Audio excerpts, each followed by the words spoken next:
6 сарын 19-ны өдөр Newto компани барилгын ажил дээр дадлага хийж байсан 16 настай хүү унаж гинцэн харамсалтай мэдээлэл гарсан.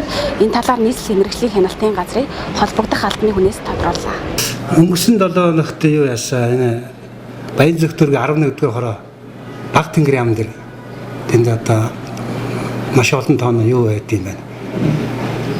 Newto гэдэг компани захиалгатай тэг одоо хувийн хаус маш олон барьсан байгаа.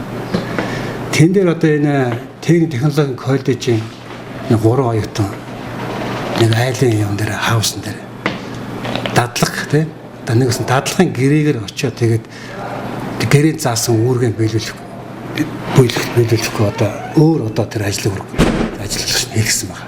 Нэгэсэндээ захилгааны аюулгүй байдал захилгааны одоо тонд хөрөнгө техник ухсрах тийм одоо ажил дадлага хийх ёстой тэр 3 өгдөж байна. Өөр одоо өндөртөө тий хамгаалтгүй ажлын байранд ажиллагч нь ажилласан.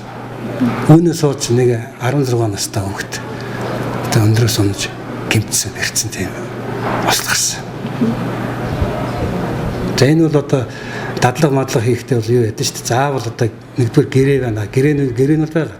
Хамт заавал багш байх шүү дээ.